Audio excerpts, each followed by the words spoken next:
সম্মানিত ব্যক্তি এসেছে, মুহাম্মাদের উম্মতি এসেছে, ফারুকের বংশধর এসেছে, সিদ্দিকের লোক এসেছে, তারা সম্মানিত ছিলেন বিশ্বের প্রত্যেকটা জায়গাতে। তাদের শত্রুরাও তাদের সম্মান করেছে। আর আজকে আমরা নিজেদের দিকে দেখতে পাচ্ছি না। আমরা শুধু ভাবছি যে আমাদের উপরে এত অত্যাচার, এত অন্যায়। जिंदगी भर गालिब एक भूल करता रहा, जिंदगी भर गालिब। উপস্থিত শ্রদ্ধেয় সভাপতি মহাশয়, সম্মানীয় উলামায়ে কেরাম,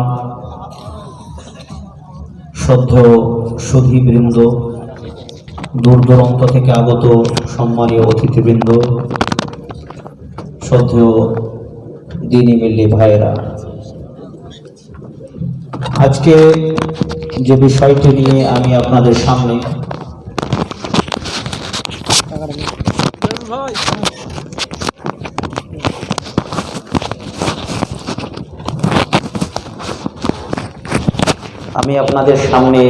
যে বিষয়টি নিয়ে কিছু কথা রাখবো, সেটি হচ্ছে মুসলিম জাতির অধঃপতন, মুসলিম জাতির পিছিয়ে যাওয়ার কারণ ও প্রতিকার। আজকে আমাদের প্রত্যেকটা বিবেক সম্পন্ন মানুষ, প্রত্যেকটা সচেতন মানুষ এইটুকু অবশ্যই জানেন যে না শুধুমাত্র আমাদের এই এলাকাতে, না শুধুমাত্র আমাদের রাজ্যে, না শুধুমাত্র আমাদের দেশে, বরং সারা বিশ্বের প্রত্যেকটা প্রান্তে এই মুসলিম জাতি, আমাদের জাতি আজ অধঃপতনের শিকার, বিভিন্ন সমস্যায় জর্জরিত। বিশ্বের সব থেকে পিছিয়ে পড়া জাতি, সব থেকে বেশি অজ্ঞ, সব থেকে বেশি মূর্খ, সব থেকে বেশি অশিক্ষিত জাতিতে পরিণত হয়েছে। আজকে ভারতবর্ষের মাটিতে অন্যান্য জাতির তুলনায় আদিবাসী, তফসিলি জনজাতি, ওবিসি, এসসি, এসটি যে কোনো জাতির তুলনায় সব থেকে বেশি পিছিয়ে পড়া জাতি হচ্ছে মুসলিম জাতি।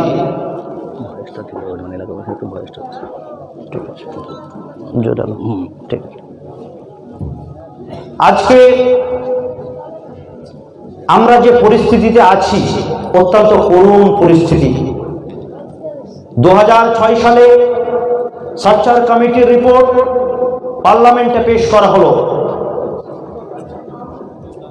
সুপ্রিম কোর্টের প্রাক্তন বিচারপতি জাস্টিস রাজেন্দ্র সার্চারের নেতৃত্বে একটা কম্প্রিহেন্সিভ, একটা পূর্ণাঙ্গ রিপোর্ট, যেটা মুসলমানদের আর্থিক, সামাজিক, শিক্ষাগত, রাজনৈতিক বিভিন্ন বিষয়ে তাদের যে পরিস্থিতি, সেই পরিস্থিতি খতিয়ে দেখে তারা যে রিপোর্ট পেশ করলো, সেই রিপোর্ট প্রত্যেকটা ভারতবাসীর চোখে আঙুল দিয়ে দেখিয়ে দিল যে এই দেশে স্বাধীনতার 75 বছর পরে মুসলিম জাতি সব থেকে পিছিয়ে পড়া জাতি।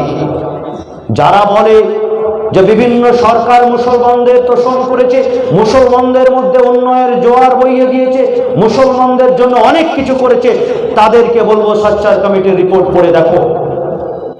এমন দুর্দশা, এমন সিচুয়েশন ভারতে কোনোদিন মুসলমানদের ছিল না।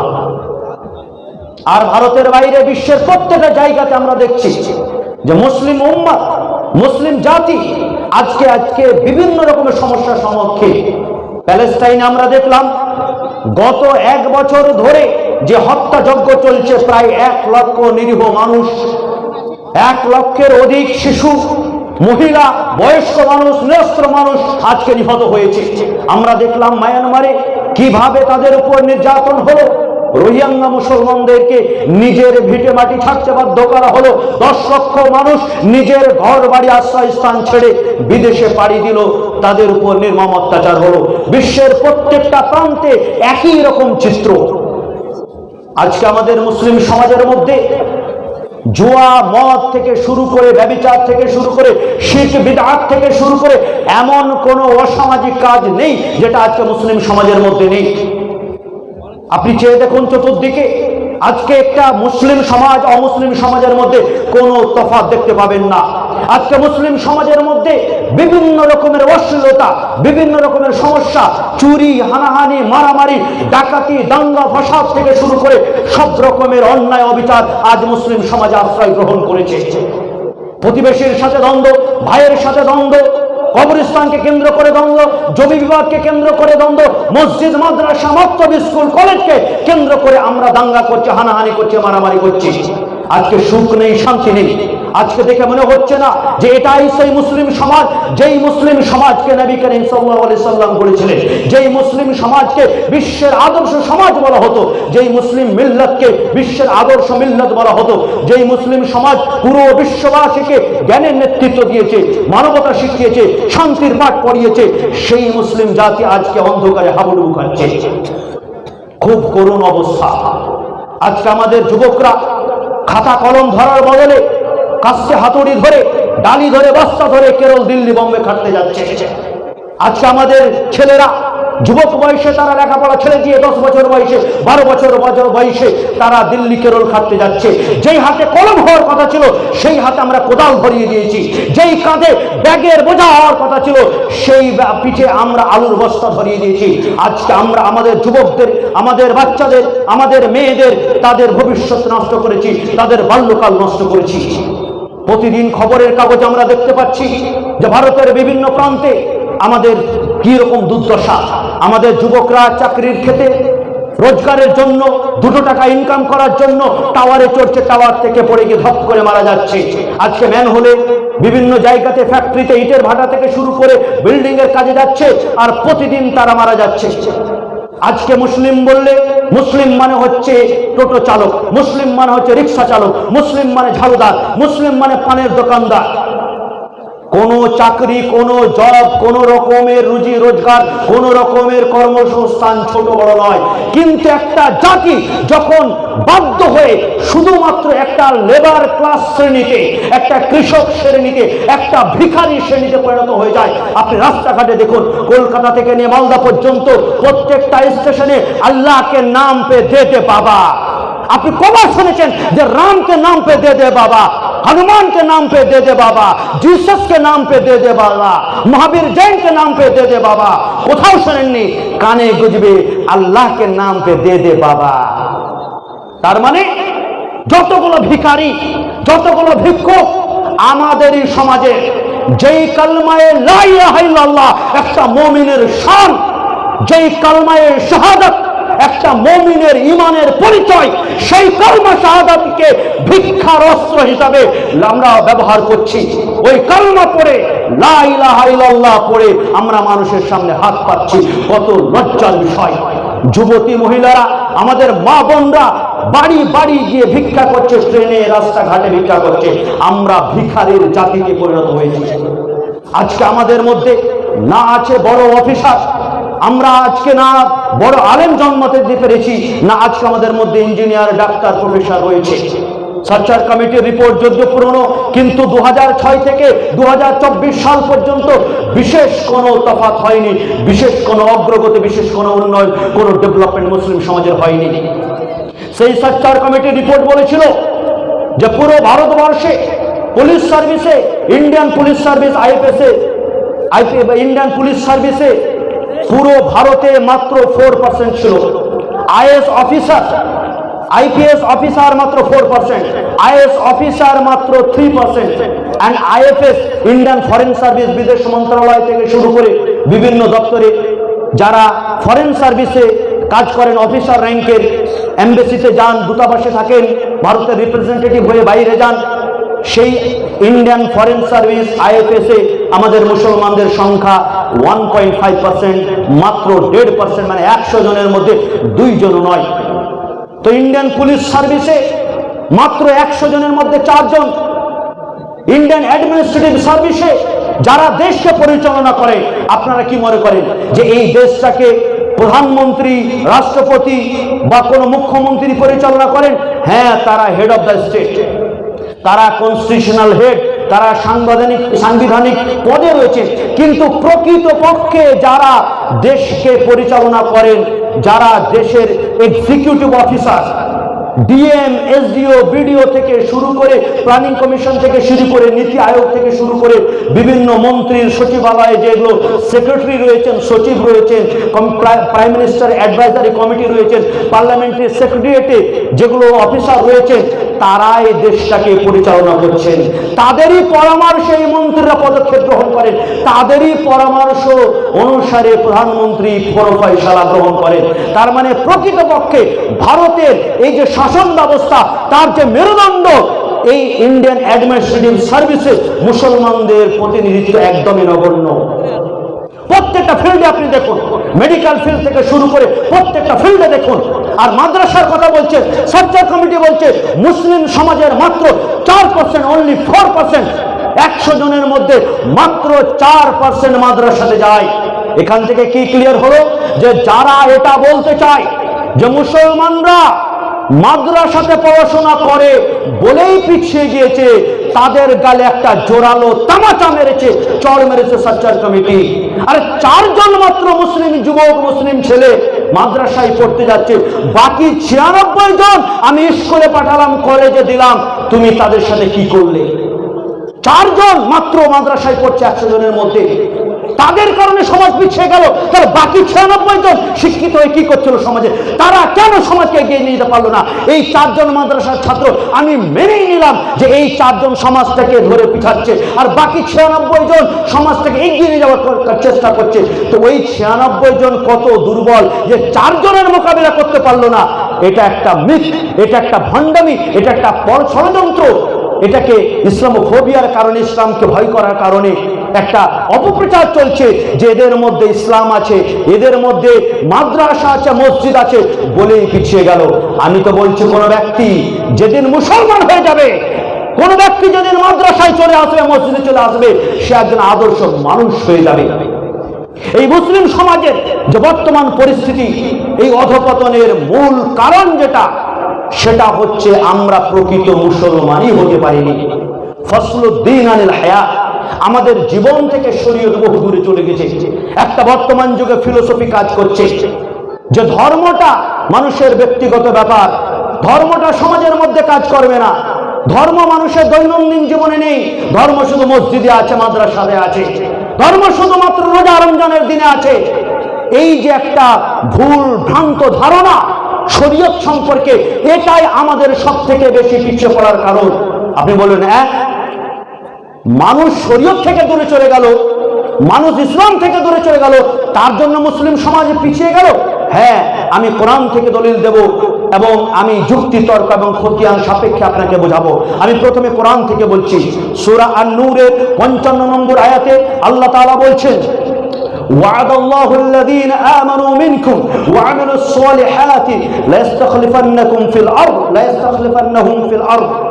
আল্লাহ তাআলা বলছেন যে যারা, আল্লাহ তাআলা ওয়াদা করছেন, আল্লাহ তাআলা অঙ্গীকার করছেন, আল্লাহ তাআলা প্রমিস করছেন যে যারা ঈমান আনলো এবং সৎ কাজ করলো, নেক আমল করলো, ভালো কাজ করলো, আমি তাদেরকে অবশ্যই শাসন কর্তৃত্ব দান করব, শাসন ভার তাদের দিয়ে দেব, তাদেরকে লিডারশিপ দেব, তাদেরকে নেতৃত্ব দেব, তারা সমাজকে পথ দেখাবে।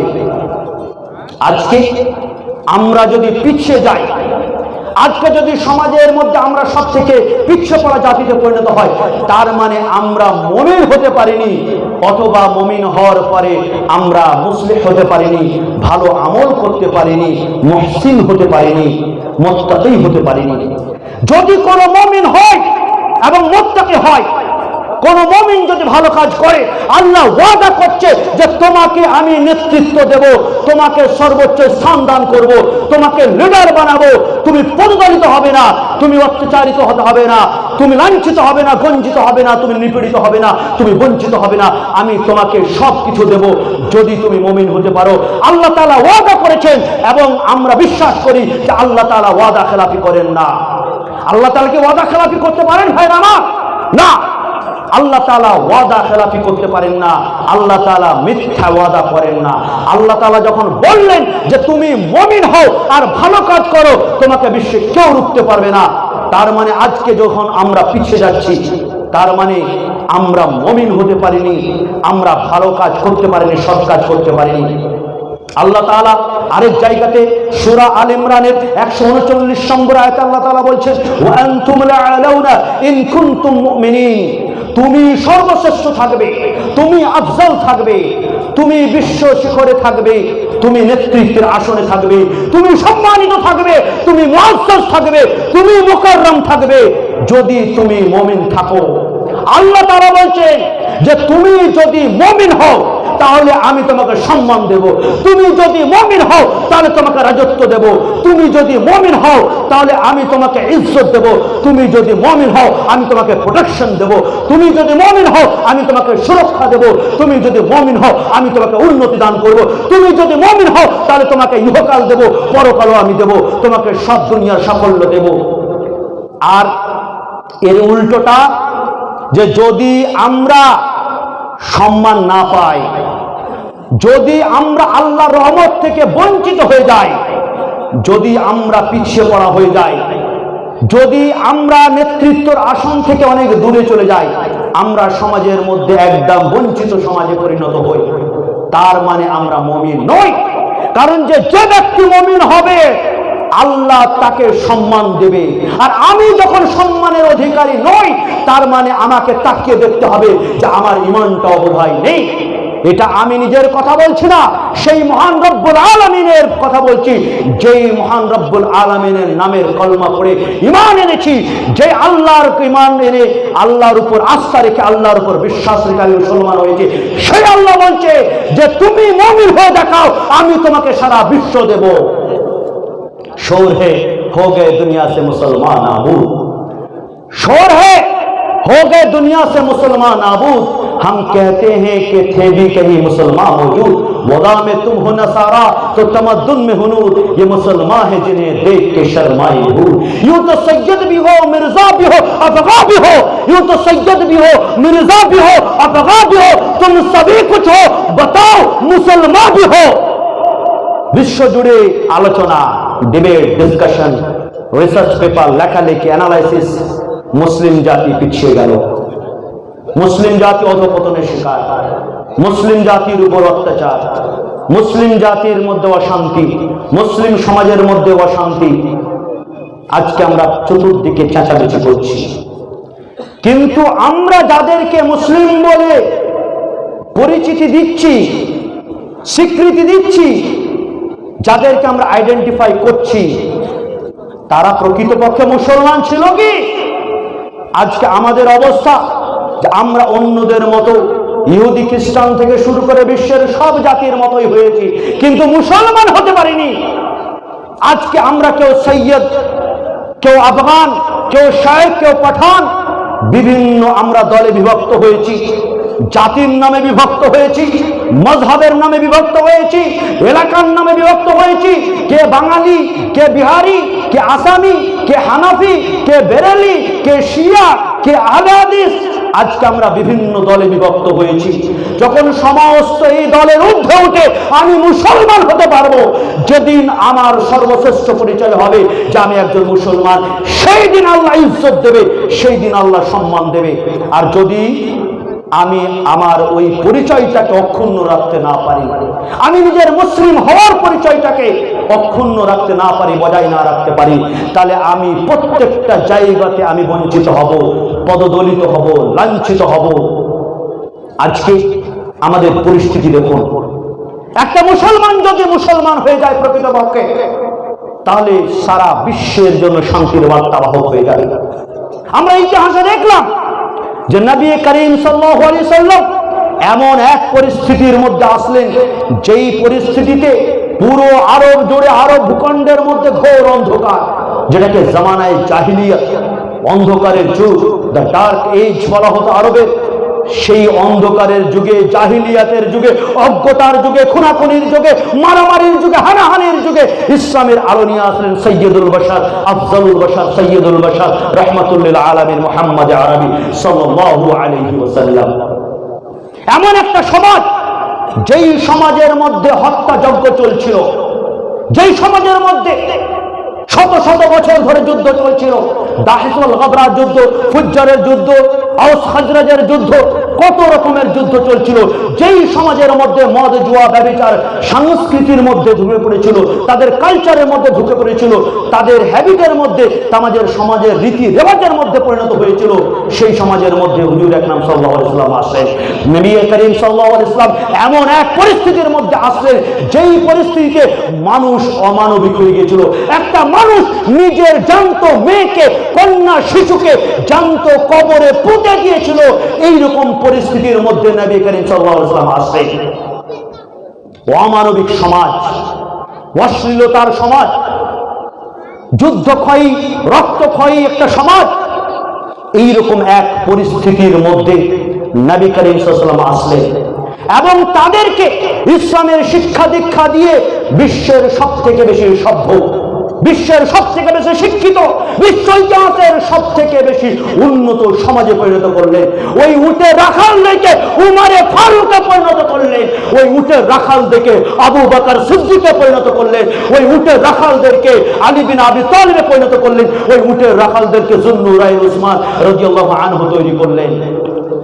সারা বিশ্ব ইতিহাসে ওই রকম যোগ্য নেতৃত্ব ইতিহাস দেখেনি। ওমর রাদিয়াল্লাহু আনহুর শাসন ব্যবস্থা বিশ্ব ইতিহাসের জন্য একটা নজির।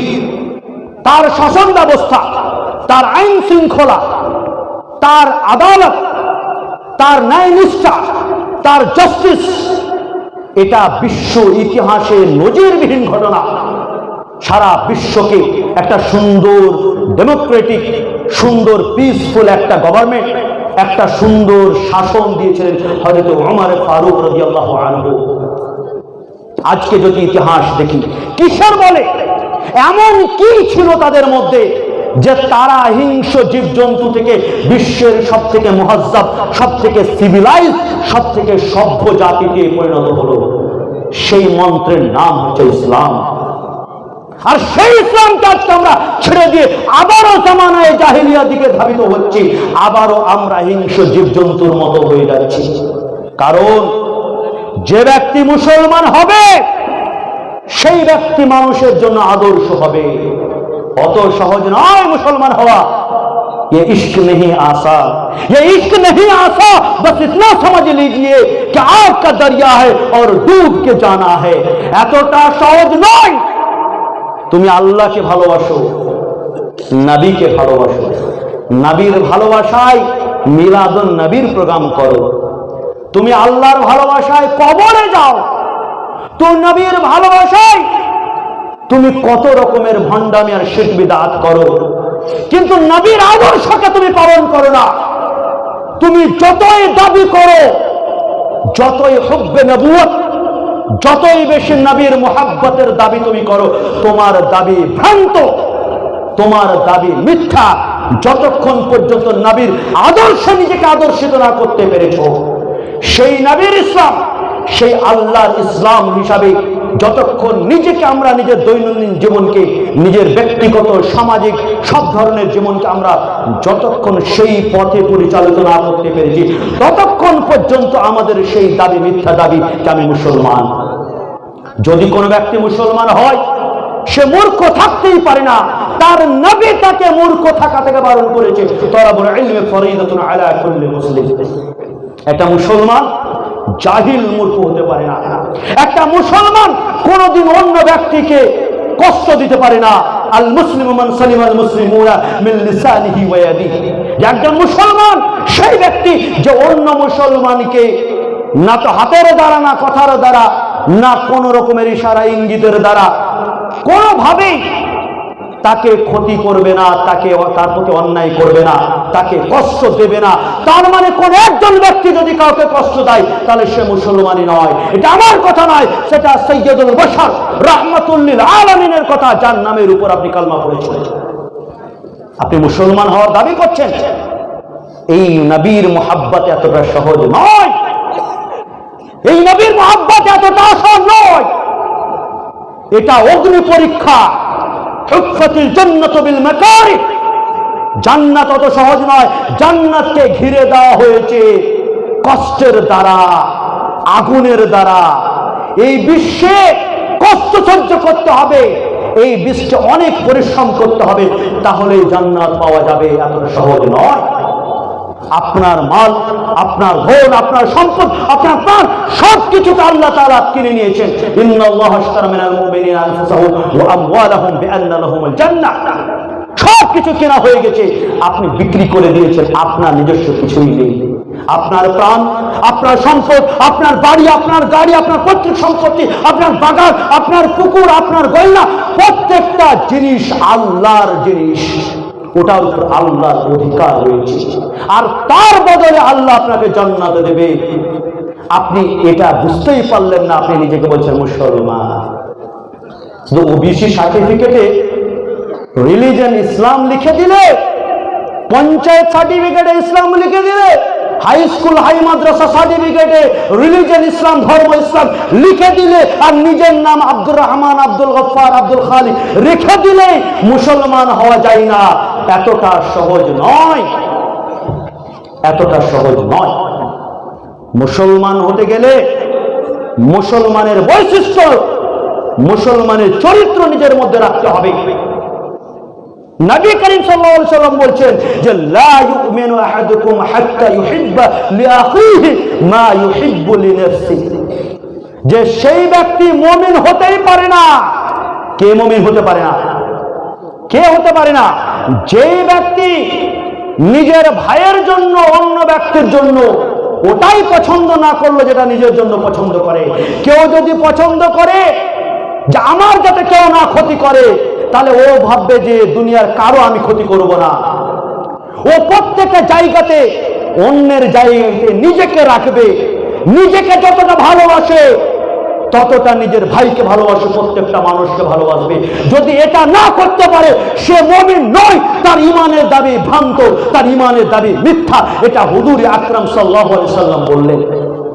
আর এটা যদি আজকে হয়ে যায়, আমাদের সমাজের মধ্যে একটা দাঙ্গা ফাসাদ হবে না, একটা ঝামেলা হবে না। মুসলমানকে, মুসলমান তারাই যারা আল্লাহর ইশারাতে উঠা বসা করে। মুসলমান ওই উটকে বলা হয় যে উটের গলার দড়ি তার মালিকের হাতে আছে, আর তার মালিক যেখানে বলছে বসো, উট সেখানে বসছে। বলে উঠো, উঠছে। বলে খাও, খাচ্ছে। বলে খেতে হবে না, সরে যাচ্ছে।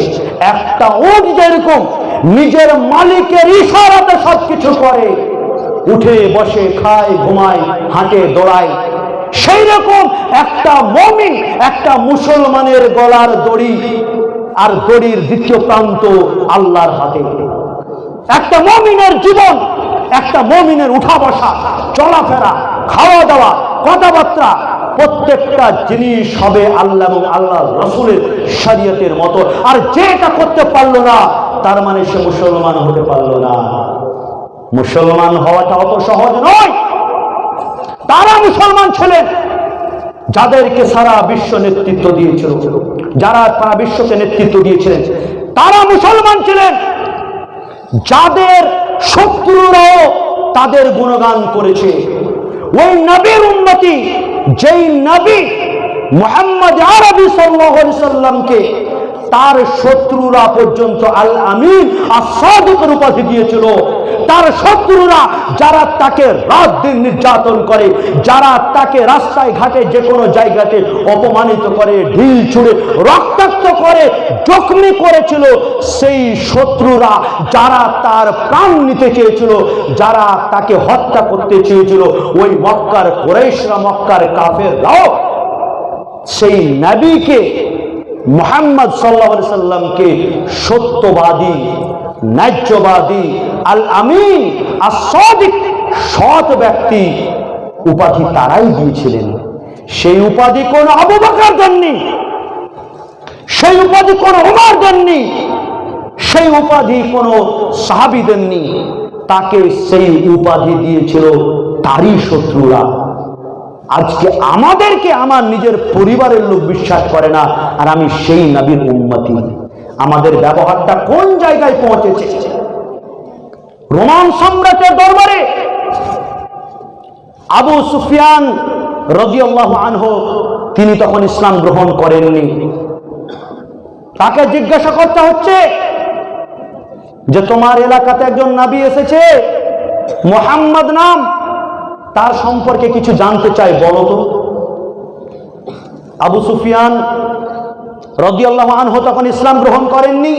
তিনি কুরাইশের সর্দার, নবী করিম সাল্লাল্লাহু আলাইহি সাল্লামের বিরোধী পক্ষের সেনাপতি। কত বড় শত্রু! মানে বিরোধী পক্ষের সিম্পল সেনা নয়, কোন সিম্পল একজন সোলজার নয়, বিরোধী পক্ষের সেনাপতি। আর এই পক্ষের সেনাপতি নবী করিম সাল্লাল্লাহু আলাইহি ওয়াসাল্লাম। মানে দ্বিতীয় পক্ষের সেনাপতিকে জিজ্ঞাসা করা হচ্ছে প্রথম পক্ষের সেনাপতির সম্পর্কে, চরম শত্রু সম্পর্কে, যে কেমন ছিলেন নবী। বিশ্ব ইতিহাস সাক্ষ্য, ঐতিহাসিকরা লিখেছে, মুসলিমরাও লিখেছে, অমুসলিমরাও লিখেছে, বন্ধুরাও লিখেছে, শত্রুরাও লিখেছে, সবাই লিখেছে যে আবু সুফিয়ান সেদিন নিজের শত্রুর সম্পর্কে একটা বাজে কথা বলতে পারেনি। যা বলেছে গুণগান করেছে। নবীকে চোর বলতে পারেনি, নবীকে ব্যভিচারী বলতে পারেনি, নবীকে হত্যাকারী বলতে পারেনি, নবীকে মদখোর বলতে পারেনি, নবীকে মিথ্যুক বলতে পারেনি, নবীকে প্রতারক বলতে পারেনি, নবীকে খারাপ বলতে পারেনি, নবীকে দুষ্ট বলতে পারেনি। যা বলেছে সঠিক বলেছে, নবীর সম্মানই করেছে। একজন শত্রু বিরোধী পক্ষের সেনাপতির সম্পর্কে, নিজের চরম শত্রুর সম্পর্কেও গুণগান করছে, তার সম্পর্কে বদনাম করছে না। তার মানে সেই নবী কতটা মহান ছিলেন, সেই নবী উম্মতের সম্পর্কে তার নিজের বাবা সাক্ষী দিতে পারবে না, নিজের ভাই সাক্ষী দিতে পারবে না, প্রতিবেশী সাক্ষী দিতে পারবে না। জোর গলায় কোনো বাবা আজকে নিজের ছেলে সম্পর্কে বলতে পারবে না যে আল্লাহর কসম আমি মানতে নারাজ যে আমার ছেলে কোনো গুনাহ করেছে। এই কথা কোনো বাপ, এখানে সমস্ত বাপদের জিজ্ঞাসা করব, বুকে হাত রেখে বলুন যে আপনার ছেলে কোনো গুনাহ করতে পারে না, এই সাক্ষী আপনি দিতে পারবেন? আপনি পারবেন না। আবু সুফিয়ান দিয়েছিল নিজের শত্রুর সম্পর্কে, আপনি নিজের ছেলের সম্পর্কে সাক্ষী দিতে পারছেন না। আর আবু সুফিয়ান নিজের শত্রুর সম্পর্কে সাক্ষী দিয়েছিল যে এই ব্যক্তি খারাপ নয়। তাহলে তার চরিত্র কি ছিল, তার আখলাক কি ছিল? বুইসতু লিউতাম্মিমা মাকারিমাল আখলাক। নবী করিম সাল্লাল্লাহু আলাইহি ওয়াসাল্লামের বিরসাত, তার রিসালাত, তার এই বিশ্বে আসার মূল উদ্দেশ্য ছিল যে চরিত্র গঠন। আল্লাহ তাআলা আরো বললেন যে ওয়ামা আরসালনাকা ইল্লা রাহমাতাল লিল আলামিন, যে আমি আপনাকে এই বিশ্ব জাহানের জন্য শান্তি স্বরূপ প্রেরণ করেছি। যে আল্লাহ বলছে যে আপনার এই পৃথিবীতে আসার মূল উদ্দেশ্য বিশ্বে শান্তি স্থাপন করা, যেই নবী বলছেন যে আমি এই বিশ্বে শুধুমাত্র চরিত্র গঠন করতে এসেছি, সেই নবীর উম্মতি কি করে ঝগড়া করতে পারে, কি করে অশান্তি করতে পারে, কি করে সেই সমাজের মধ্যে হানাহানি, মারামারি, গালি গঞ্জ থেকে শুরু করে প্রতারণা, ব্যভিচার হতে পারে, আজকে আমি বুঝতে পারছি না। যেই নবী সারা জীবন ধরে এটাই শেখালেন, চরিত্র গঠন, আখলাক, ম্যানার, ক্যারেক্টার, ভালো character, good manner, good character তৈরি করতে হবে, আখলাক তৈরি করতে হবে, ভালো চরিত্র করতে হবে। আর এটাই আমরা করতে পারলাম না, তারপরও আমরা মুসলমান। তাহলে আজকে যদি আমরা প্রকৃত মুসলমান হই তাহলে কিন্তু আমাদের পরিবর্তন ঘটবে। আজকে আমরা কেমন মুসলমান, কোন নবীর উম্মতে আমরা? আল্লামা ইকবাল বলছেন কলব মে সুজ नहीं, रूह में एहसास नहीं, कल्ब में सूज नहीं, रूह में एहसास नहीं, कुछ भी पैगाम मोहम्मद का तुम्हें पास नहीं। মনের মধ্যে ব্যথা নেই, বেদনা নেই, মনের মধ্যে চেতনা নেই, মাথার মধ্যে জ্ঞান নেই, চরিত্র নেই, আখলাক নেই, সেই মানুষ কি করে পেগামে মোহাম্মদ, নবীর পেগাম নবীর যে রিসালাত, নবীর যে বার্তা, নবীর যে মেসেজ, সেই মেসেজটার কি করে লাজ লজ্জা রাখবে? নবীর একটা মেসেজ, একটা বার্তা, একটা নির্দেশের উপর আমরা আমল করেছি ভাইরা আমার। সারা জীবন ধরে আমরা নামাজ পড়ে পড়ে কপালে দাগ করে দিলাম, ঘরটা ফেলে দিলাম, কিন্তু মুসলমান শুধু ওইটুকুই? নামাজ মাত্র শুধুমাত্র ইসলাম? হ্যাঁ, নামাজ ইসলামের অত্যন্ত গুরুত্বপূর্ণ অঙ্গ, আরকানে ইসলামের দ্বিতীয় রকম। কিন্তু শুধুমাত্র মসজিদের ভিতরে ইসলাম নয়, শরীয়ত একটা পূর্ণাঙ্গ জীবন ব্যবস্থা। শরীয়ত আপনার বাড়িতে, আপনার বেডরুমে, আপনার মাঠে ঘাটে, হাটে, কলেজ, স্কুল থেকে শুরু করে প্রত্যেকটা জায়গাতে শরীয়ত ঢুকে আছে। আপনি যদি শরীয়ত হিসাবে নবীর ইশারা ইঙ্গিত, তার যে সুন্নাত, তার যে নির্দেশ, সেই অনুপাতে যদি আমরা জীবন যাপন করি, তাহলেই আমরা মুসলমান হলাম। উদখুলু ফিস সিলমি কাফাতান, আল্লাহ তাআলা বলছেন যে তুমি পুরোপুরি ভাবে, এটা না যে এক পা ঢুকে বের করে চলে গেলাম। এটা কাবাডি চলছে, গাইতে গাইতে বকলাইন ছুঁয়ে পালিয়ে গেলাম, ইমানের বকলাইন ছুলাম, পালিয়ে গেলাম, হয়ে গেল না। এটা কোনো হাডুডু খেলা নয়, এটা ইসলাম। ইসলাম একটা মানুষকে পূর্ণাঙ্গ মানুষ, ভালো মানুষ, সমাজের শান্তিপ্রিয় মানুষ, একটা আদর্শ নাগরিক, একটা চরিত্রবান মানুষ হিসেবে তৈরি করে। আর এর জন্য তাকওয়া খুবই জরুরি। মানুষের মনের মধ্যে যদি তাকওয়া থাকে, আল্লাহর ভয় থাকে, তাহলে একদিকে সমস্ত ইবাদত যেরকম সে করবে, অন্যদিকে নিজের প্রতিবেশীর খেয়াল রাখবে, বাবা মার সেবা করবে, লেখাপড়া করবে, কষ্ট করবে, হারাম পথে যাবে না, হালাল রোজগার করবে, অশান্তি করবে না, মারামারি করবে না, হত্যাযজ্ঞে লিপ্ত হবে না, দাঙ্গা ফাসাদ করবে না, সুদ খাবে না, বদখরি করবে না, জুয়া খেলবে না, কোন রকমের অশ্লীলতায় লিপ্ত হবে না। যদি মুসলমান হয়, তাহলে সে একটা কমপ্লিট একটা হিউম্যান বিং হবে, একটা পূর্ণাঙ্গ মানুষ হবে, একটা আদর্শ নাগরিক হবে, এবং যাকে দেখে তার শত্রুরা বলবে যে এই ব্যক্তি খারাপ নয়। আজকে আমরা কিরকম মানুষ, কিরকম মুসলমান, যে আজকে আমাদের সম্পর্কে পারসেপশন, আমাদের সম্পর্কে মানুষের ধারণা কি? মুসলমান মানে নোংরা হবে। আমাদের এলাকাগুলো দেখেন অপরিষ্কার, অথচ শরিয়ত বলছে আর নযাফাতু শাতরুল ঈমান।